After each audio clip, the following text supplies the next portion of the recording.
Normal గా మనం శారీస్ కొనుక్కుంటూ ఉంటాం, అర్జెంట్ గా ఎమర్జెన్సీగా ఒక్కొక్కసారి మనం శారీ కట్టుకోవాలి అనుకుంటాం, కానీ దానికి మ్యాచింగ్ మన దగ్గర బ్లౌజ్ ఉండదు. అలాంటప్పుడు ఏం చేయాలో తెలుసా? ఈ వీడియో మీకోసమే. మన వార్డ్రోబ్ లో 6 కలర్స్ బ్లౌజెస్ బేసిక్ గా మీరు స్టిచ్ చేసుకొని రెడీగా పెట్టుకున్నారనుకోండి, ఏ శారీస్ కైనా మీరు మ్యాచ్ చేసుకోవచ్చు సింపుల్ గా, అది కూడా 600 శారీస్ కి. ఫస్ట్ దాంట్లో వచ్చేసి బాటిల్ గ్రీన్ బ్లౌజ్ తోటి ఇన్ని కలర్ శారీస్ ని మ్యాచ్ చేసుకొని చూడండి. Pink, purple, red, royal blue. Purple colour blouse తో ఇన్ని శారీస్ ని, ఈ కలర్ శారీస్ ని మ్యాచ్ చేసుకోండి. Green, yellow, pink, orange. Next వచ్చేసి మన పింక్ కలర్ బ్లౌజ్ తోటి ఎన్ని శారీస్ కలర్స్ మ్యాచ్ చేసుకోవచ్చో ఇప్పుడు చెప్తాను. Blue, green, silver, purple.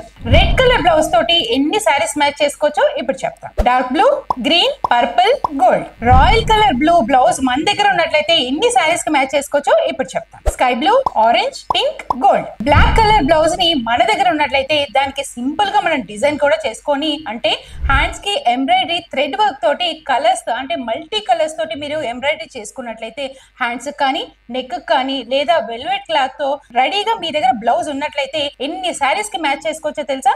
ఇప్పుడు నేను చెప్తాను. Red colour, silver colour, gold colour, purple and orange. చూసారు కదా, కేవలం ఒక 6 బ్లౌజెస్ రెడీగా ఉన్నట్లయితే ఎన్ని శారీస్ కి మ్యాచ్ చేసుకోవచ్చో. మరిన్ని ఫ్యాషన్ టిప్స్ కోసం ఈ పేజ్ అయితే ఫాలో అయిపోండి. వ్రాప్డ్ బ్లౌజ్ అంటే ఏంటి, అసలు ఎక్కడెక్కడ యూజ్ చేయాలి, ఈ కంప్లీట్ డీటెయిల్స్ కోసం మీరు 2 days వర్క్ షాప్ లో అటెండ్ అవుతే సరిపోతుంది. ఓన్లీ లిమిటెడ్ సీట్స్ అయితే అవైలబుల్ గా ఉన్నాయి. మీకు ఇంకా పూర్తి డీటెయిల్స్ కావాలి అంటే స్క్రీన్ మీద కనిపిస్తున్న నెంబర్ కి వెంటనే కాంటాక్ట్ అయిపోండి.